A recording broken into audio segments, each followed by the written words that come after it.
जय यीशु की। मैं हूं प्रियंका डामोर और आप देख रहे हैं रेडियो वृतास एशिया की हिंदी सर्विस। कलीसिया समाचार में आप सभी का स्वागत है। कलीसिया समाचारों में प्रमुख है युद्ध विराम और शांति हेतु पोप की अपील। मणिपुर में आदिवासी ईसाइयों ने पैसे से पहले शांति को प्राथमिकता दी। लावारिस शवों के सामूहिक अंतिम संस्कार से भारतीय धार्मिक नेताओं को पीड़ा। वायनाड में चर्च ने अन्य लोगों के साथ मिलकर बचे लोगों के पुनर्वास की योजना बनाई। चर्च ने बारिश से प्रभावित हिमालयी राज्यों को मदद का हाथ बढ़ाया। बिशप ने मिशनरी सिनेडोल कलीसिया कैसे बनेगा भारतीय संस्करण लॉन्च किया। कुत्ते के काटने से कैथलिक पुरोहित की मौत। अब जानते समाचार विस्तार से। युद्ध विराम और शांति हेतु पोप की अपील। बुधवार के आम दर्शन समारोह में पोप फ्रांसिस ने मध्य पूर्व में युद्ध विराम की अपील की। यूक्रेन, म्यांमार और सूडान में शांति के लिए प्रार्थना की तथा पाकिस्तान और अफगानिस्तान में जाति भेदभाव को समाप्त करने के लिए अधिक प्रयास और प्रार्थना का आह्वान किया। पोप फ्रांसिस ने 7 अगस्त को अपने बुधवार आम दर्शन समारोह के दौरान इतावली भाषाई विश्वासियों और तीर्थयात्रियों का अभिवादन कर मध्य पूर्व के युद्ध प्रभावित देशों में स्थायी शांति के लिए प्रार्थना करने की अपील की। पोप ने कहा, मैं बड़ी चिंता के साथ मध्य पूर्व की स्थिति पर नजर रख रहा हूं। मैं संघर्ष में शामिल सभी पक्षों से अपनी अपील दोहराता हूं ताकि संघर्ष न फैले और गाजा से शुरू होकर सभी मोर्चों पर आग तुरंत बंद हो जाए, जहां मानवीय स्थिति बहुत गंभीर और अस्थिर है। मणिपुर में आदिवासी ईसाइयों ने पैसे से पहले शांति को प्राथमिकता दी। आदिवासी ईसाई नेताओं ने सरकार से पूर्वोत्तर मणिपुर में सांप्रदायिक संघर्ष के पीड़ितों के लिए नए घर बनाने के लिए नगद वितरित करने के बजाय शांति बहाल करने का आह्वान किया है। जब तक शांति बहाल नहीं हो जाती तब तक ऐसी कोई घोषणा किसी काम की नहीं होगी। सुरक्षा कारणों से नाम न बताने की शर्त पर चर्च के नेता ने 6 अगस्त को बताया, जाहिर है हर कोई अपना घर चाहता है। मणिपुर के लोग अपने गाँवों में एक सम्मानजनक जीवन की मांग कर रहे हैं, जहां से वे भागे थे। सरकार को ऐसा माहौल बनाने की जरूरत है जिससे वे अपने घरों में वापस लौट सके। वे 1 साल से ज्यादा समय से राहत शिविरों में रह रहे हैं, जहां कोई व्यक्तिगत पहचान नहीं है।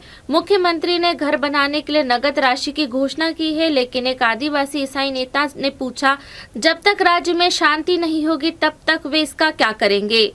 लावारिस शवों के सामूहिक अंतिम संस्कार से भारतीय धार्मिक नेताओं को पीड़ा।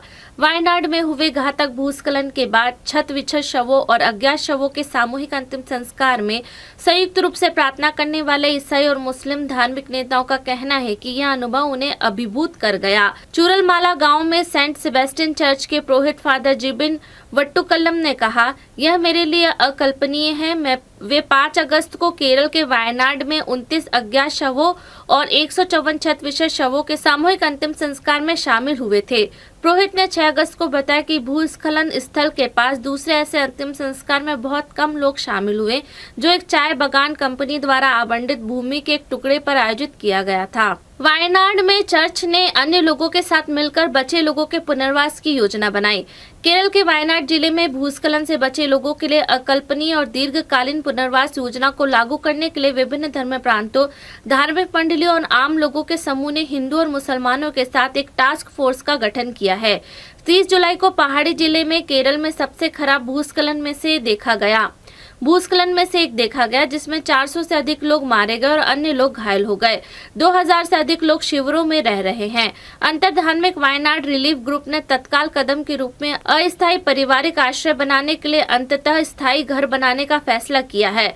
फादर जॉर्ज की अध्यक्षता वाले समूह ने स्थिति का त्वरित आकलन करने और तत्काल प्राथमिकताओं की पहचान करने के लिए प्रभावित क्षेत्रों, राहत शिविरों और पीड़ितों के परिवारों का दौरा किया। इसके बाद पल्ली पुरोहित फादर मैथ्यू के समन्वय में समूहों की स्थिति की समीक्षा करने के लिए जिले के एक प्रमुख शहर कलपेटा के Saint Vincent de Paul Forane church में बैठक हुई। चर्च ने बारिश से प्रभावित हिमालयी राज्यों को मदद का हाथ बढ़ाया। दक्षिण पश्चिम मानसून के एक बड़े भौगोलिक क्षेत्र में सक्रिय होने और दक्षिण एशियाई राष्ट्र में मूसलाधार बारिश के कहर के बाद चर्च ने राहत कार्य में सरकार का साथ दिया। केरल के उत्तरी वायनाड जिले में 31 जुलाई को भारी भूस्खलन हुआ, जिसमें लगभग 407 लोग मारे गए। 200 से अधिक लोगों का अभी भी पता नहीं चल पाया है। सरकारी प्रेस ट्रस्ट ऑफ इंडिया के अनुसार भारत के 2 हिमालयी राज्यों में बादल फटने की घटना हुई है। जिसमें 3,500 से अधिक लोग बेघर हो गए और उत्तरी उत्तराखंड में 17 लोगों की मौत हो गई। पड़ोसी हिमाचल प्रदेश में 8 लोगों की जान चली गई। घर, पुल और सड़कें बह जाने के बाद 45 लोग लापता घोषित किए गए। दोनों राज्यों में स्थिति चिंताजनक है। उत्तराखंड राज्य के बिजनौर के बिशप विंसेंट ने 6 अगस्त को बताया कि बारिश की वजह से बचाव कार्य में बाधा आ रही है। चर्च और इसकी सामाजिक एजेंसियां राज्य सरकार और अन्य लोगों के साथ मिलकर बचाव राहत कार्य कर रही है। हम सूखा राशन, दवाइयां, पानी और कपड़े दे रहे हैं। बिशप ने मिशनरी सिनेडोल कलीसिया कैसे बने का भारतीय संस्करण लॉन्च किया।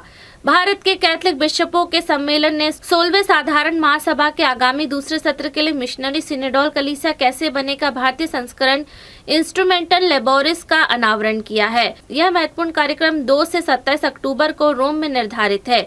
CCBI के अध्यक्ष कार्डिनल फिलिप नेरी फेराओ ने बैंकॉक, थाईलैंड में बान फुहान पास्टोरल केंद्र में आयोजित एशियाई धर्म सभा के दौरान आधिकारिक तौर पर पुस्तक का विमोचन किया। 6 अगस्त को हुए विमोचन कार्यक्रम में प्रमुख चर्च नेताओं ने भाग लिया। कुत्ते के काटने से कैथलिक पुरोहित की मौत। उड़ीसा राज्य के संबलपुर धर्म प्रांत के एक पुरोहित की 2 महीने पहले कुत्ते के काटने से हुई जटिलताओं के कारण मृत्यु हो गई। फादर थॉमस टेटे की मृत्यु 5 अगस्त को कुसुमदेगी पल्ली के अंतर्गत आने वाले गांव दंडजोम्बरा में उनके चाचा के घर पर हुई। 48 वर्षीय पुरोहित बोर्डमल पल्ली के सहायक पुरोहित और वहां MI मिशन के प्रधान अध्यापक थे। उनका अंतिम संस्कार 6 अगस्त को बिशप हाउस एंथापाली संबलपुर में किया गया, जो राज्य की राजधानी भुवनेश्वर से लगभग 275 किलोमीटर उत्तर पश्चिम में है। धर्म प्रांत की ओर से जारी एक शोक संदेश में कहा गया, हम उनके परिवार, मित्रों और उन्हें जानने वाले सभी लोगों के प्रति हार्दिक संवेदना व्यक्त करते हैं। उनकी आत्मा को शांति मिले। इसी के साथ कलीसिया समाचार समाप्त हुए। अगली बार फिर मुलाकात होगी नई खबरों के साथ। नमस्कार।